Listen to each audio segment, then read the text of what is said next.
Alors, Marie-Laure, bonjour.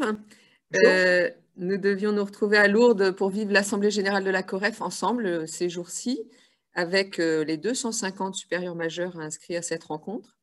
Les circonstances sanitaires ne nous permettent pas de nous retrouver à Lourdes en présentiel, mais ces jours-ci, nous proposerons plusieurs rencontres par Zoom pour relire, partager, nous nourrir, réfléchir au thème de cette Assemblée générale, gouverner dans un monde qui change.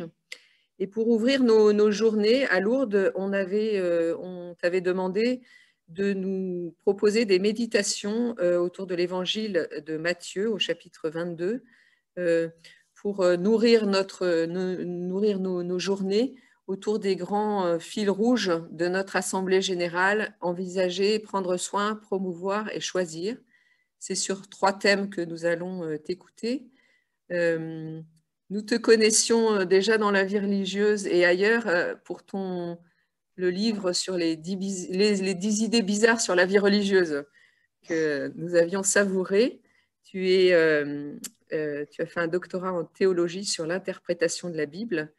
Et voilà, nous allons partager ensemble ces 3 méditations autour des thèmes prendre soin, promouvoir et choisir. Donc, cette première méditation aujourd'hui, c'est sur le prendre soin.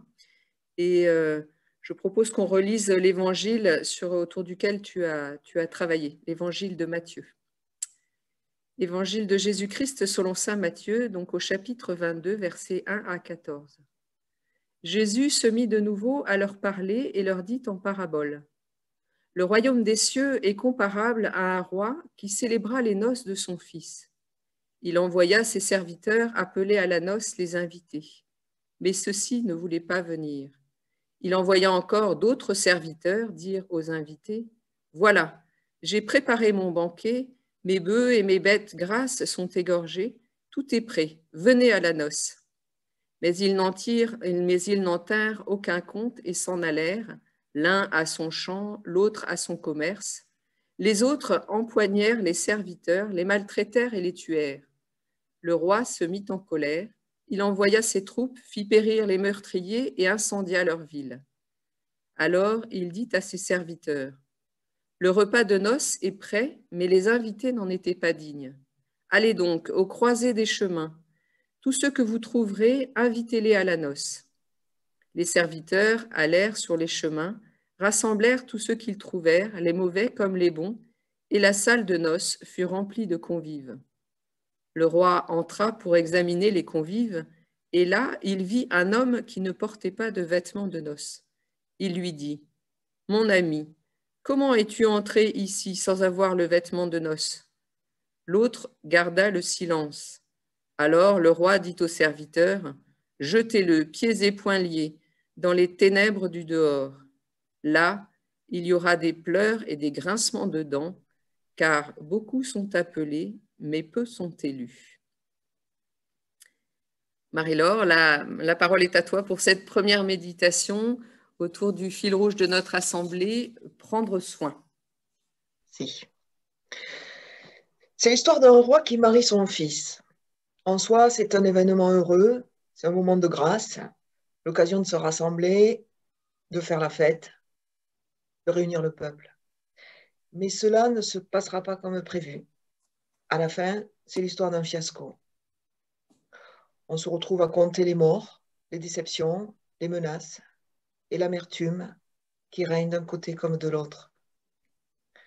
Le projet du roi ne rencontre pas son public et loin de faire naître la concorde, il génère malentendus et incidents diplomatiques. Malentendus, dysfonctionnements, déceptions, ce texte est donc idéal pour travailler sur la gouvernance. L'analyse de l'échec de ce roi qui prépare le mariage de son fils et qui finit par exécuter une partie de son peuple est l'occasion de lire ce qui ne fonctionne pas dans nos façons de faire. Personne en situation d'échec pour nous permettre de regarder les nôtres sans pression ni culpabilité. Si le roi échoue, nous pouvons nous aussi reconnaître que parfois les choses ont mal tourné et que ce qui devait être un bon moment est devenu la source de vrais problèmes. Nous demanderons à ce texte ce que signifie prendre soin quand on dirige un royaume et qu'on prépare l'avenir, ce que signifie prendre soin quand les refus apparaissent et que les malentendus s'installent, ce que signifie vraiment prendre soin. Alors, l'histoire semble se construire autour du refus des invités. À 2 reprises, les personnes choisies pour participer à la noce font le choix de ne pas s'y rendre. Les premiers refusent simplement l'invitation. Il envoya ses serviteurs appeler à la noce les invités, mais eux ne voulaient pas venir. Les seconds continuent à vaquer à leur occupation ou s'en prennent aux messagers et les inhiment. Mais eux, sans tenir compte, s'en allèrent, l'un à son champ, l'autre à son commerce. Les autres, saisissant les serviteurs, les maltraitèrent et les tuèrent. Pour un observateur extérieur, le refus des invités laisse supposer que d'emblée quelque chose dans l'histoire de ce royaume nous échappe. Comme dans la plupart des conflits, on perçoit dans la réaction des invités l'indice d'un double fond, un différend mal réglé dans le passé, une cicatrice qui ne s'est pas encore refermée, la reconnaissance d'une erreur qui n'a pas été dite et qui prend le dessus, surgit à la première occasion. Bref, en fait, il faudrait ressortir les dossiers, s'expliquer, mettre à plat les choses, se dire ce qu'on n'a pas pu clarifier, parce qu'au fond, on en était peut-être incapable à l'époque, ou parce que cela s'est joué ailleurs et avec d'autres, avant nous. Quelque chose ici n'a pas été parlé quand c'était le moment et explose à la face de chacun des protagonistes au moment où finalement ils s'y attendent le moins. Et la gouvernance est souvent obstruée par tous les conflits non dénoués, par tout ce qui n'a pas été dit ou entendu dans le passé. À cause d'une raison qui nous échappe, les invités déclinent l'invitation parce qu'au fond, ils ne se sentent pas concernés. Ce mariage ne les concerne pas, ne fait pas écho à leur propre vie, à leur propre bonheur, au mariage de leurs propres enfants. L'invitation tombe d'en haut et à côté. Quelque chose fait obstacle, empêche qu'ils s'identifient à l'exercice de la gouvernance. Ce quelque chose, c'est ce qu'il faudrait chercher et mettre à jour. Et c'est ce que le roi ne fait à aucun moment dans la parabole. Les invités refusent. Et le refus est un acte de liberté qui, comme tout acte de liberté, peut coûter cher. S'ils osent le faire, c'est qu'ils se sentent en droit et en capacité de le faire. Après tout, une invitation, ce n'est pas une obligation. Les invités refusent. Le refus est un acte de liberté. Peut-être est-ce là le premier malentendu du texte, et la deuxième erreur du roi. Après tout, le roi n'est peut-être pas directement responsable de la gouvernance du roi précédent. Mais le roi ne prend pas soin de ses sujets, en leur faisant croire que le choix est possible s'il ne l'est pas. Il n'y a pas de gouvernance sans vérité.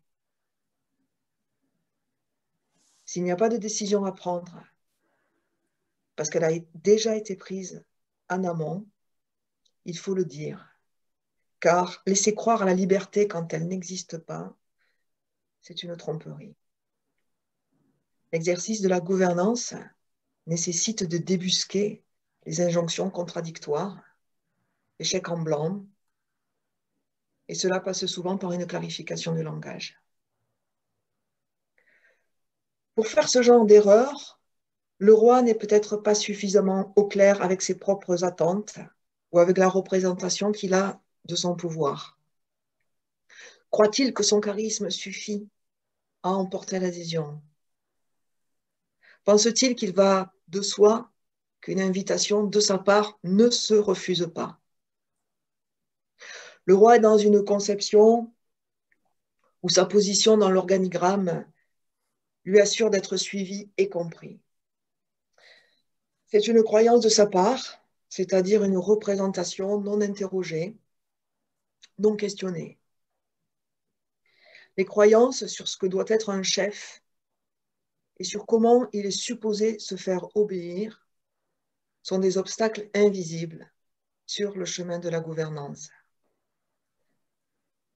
Le roi a des croyances sur ce qu'est un leadership de roi, et c'est précisément ce voile qui contribue à rendre rapidement la situation hors de contrôle.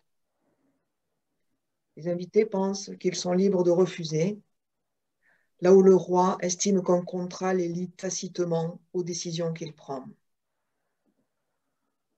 Pour lui, l'invitation n'est qu'une forme de politesse.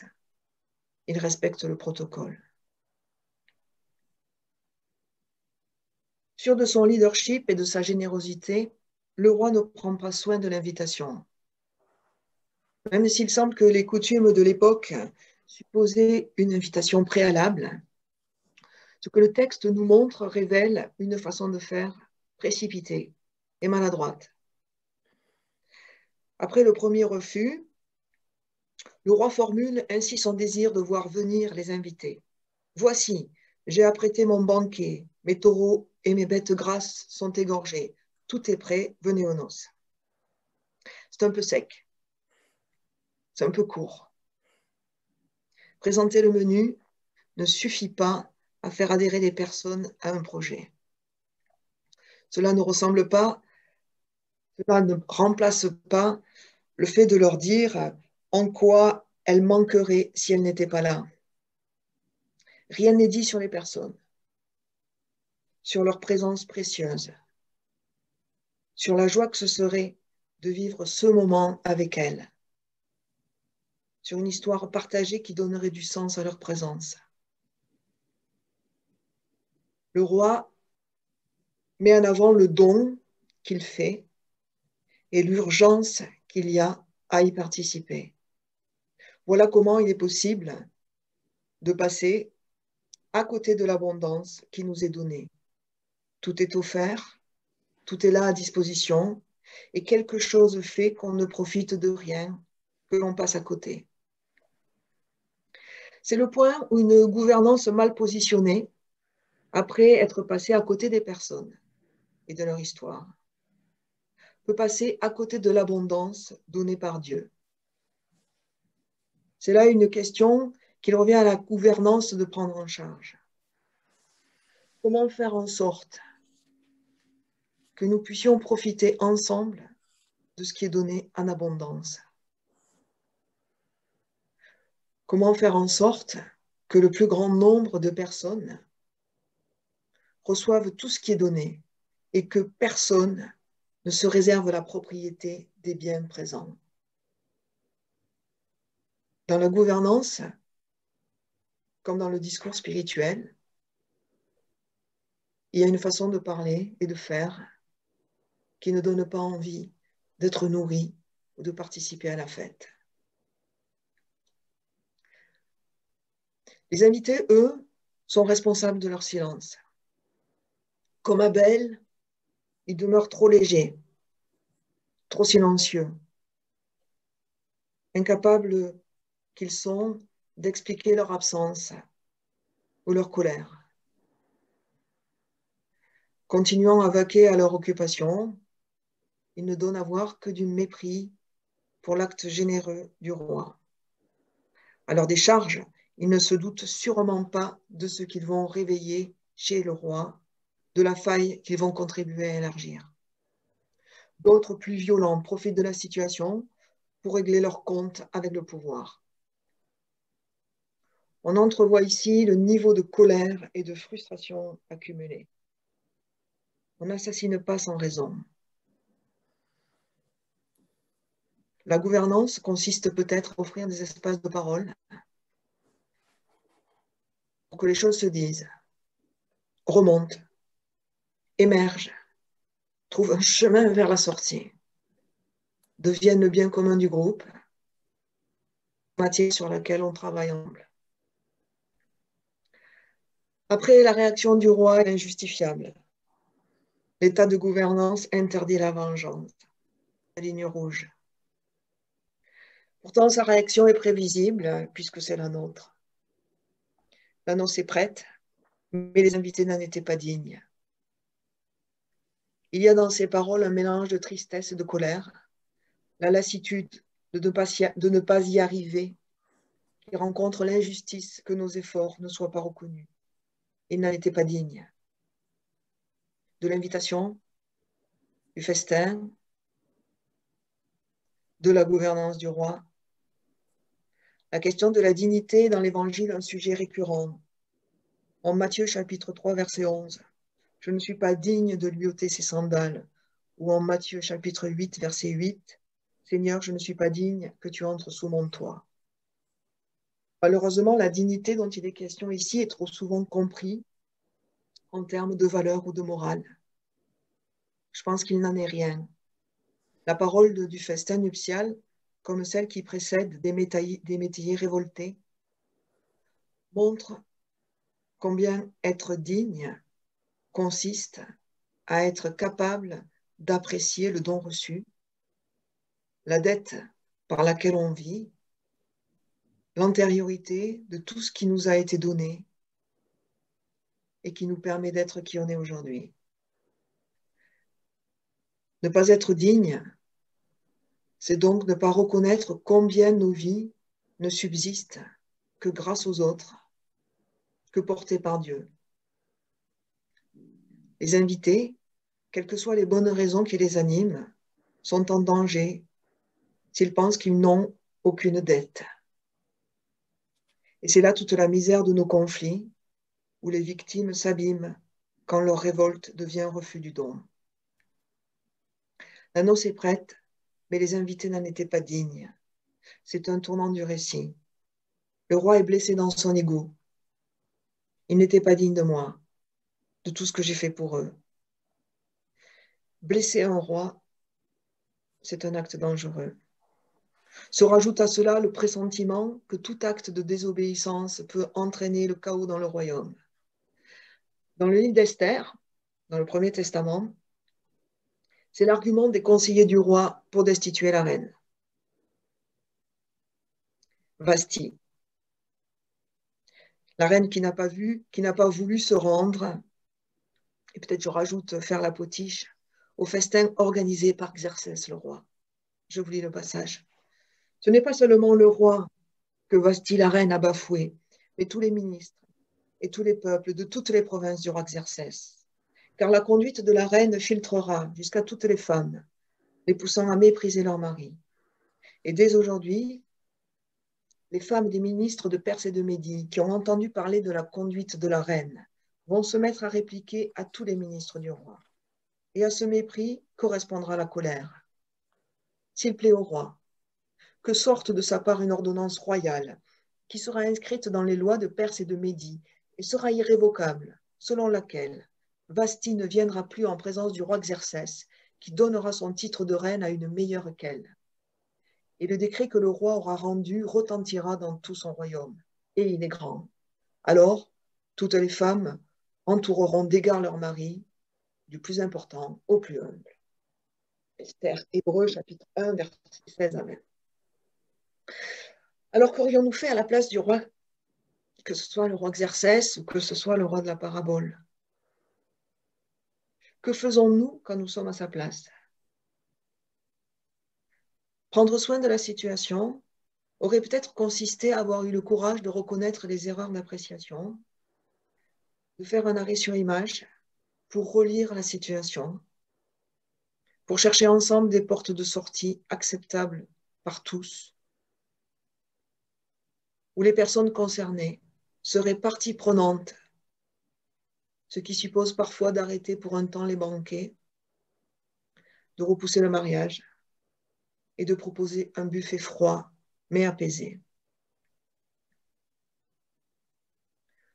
Pour nous instruire et nous montrer la pente vers laquelle nous penchons, la parabole montre un roi qui va aller jusqu'au bout de sa réaction et de la nôtre.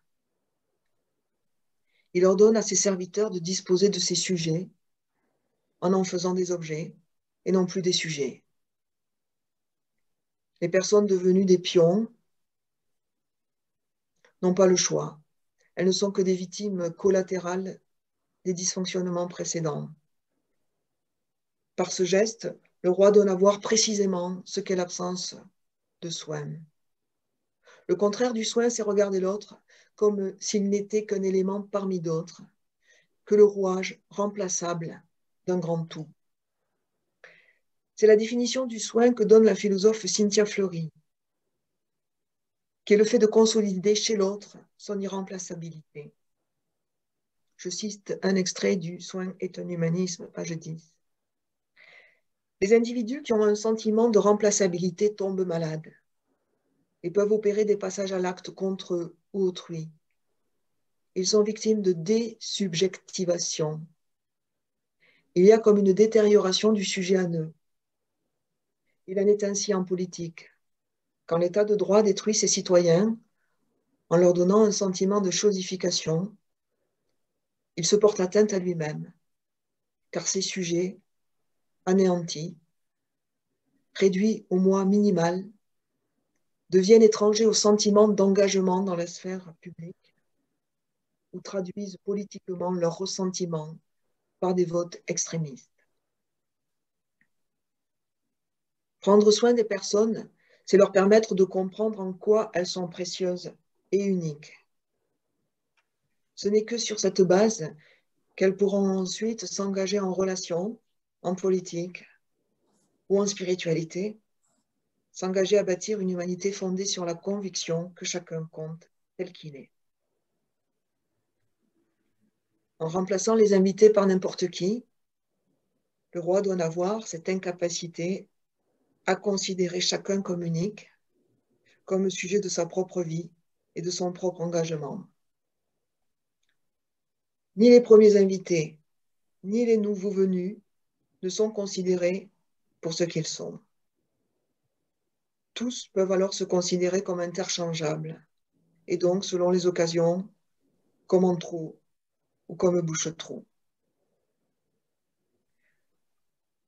Peut-être parce que le roi se rend compte de son erreur, il tente en fin de journée de s'intéresser à l'homme arrivé au festin, sans les vêtements appropriés.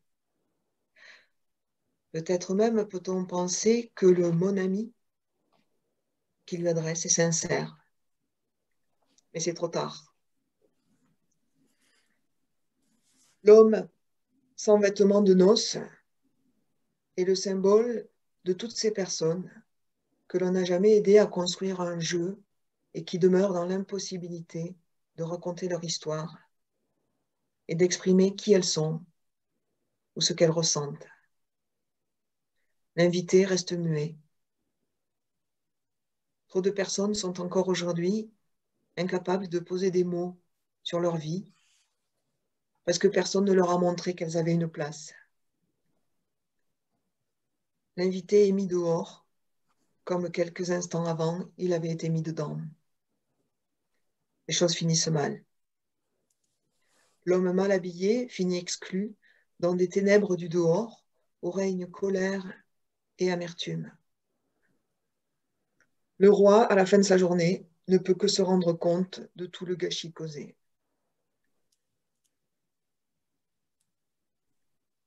Il en va du royaume des cieux comme d'un roi qui ne prend pas soin de ses sujets et de leur histoire,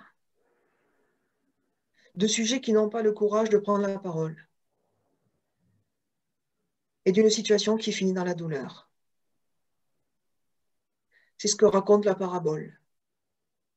La multitude est appelée, mais peu sont élus. Le royaume des cieux ressemble alors à cette prise de conscience qu'on ne rentre dans le royaume qu'en participant à sa propre vie et qu'en aidant les autres à le faire. Qu'appeler la multitude pour ne pas en prendre soin dans ce qui compte pour chacun de ses membres ne sert qu'à générer les pleurs et les grincements de dents. C'est en prenant soin que la noce sera réussie, que les invités viendront nombreux, honorés, impatients, contents. Nous sommes tous appelés à prendre soin les uns des autres et à élargir, agrandir le nombre des personnes heureuses d'être élues. Merci Marie-Laure pour cette première méditation sur le thème du prendre soin. Tu avais titré tes méditations Le roi déçu. Le roi déçu dans sa relation avec les autres, avec les invités. Et ce sont des premières pistes pour méditer autour du thème de la gouvernance et du prendre soin qui nous rassemblait aujourd'hui. Merci à toi. On se donne rendez-vous demain pour la deuxième méditation qui sera toujours ce rendez-vous avec ce roi déçu autour du fil rouge du mot promouvoir. Merci beaucoup Marie-Laure. Merci. À bientôt. À demain.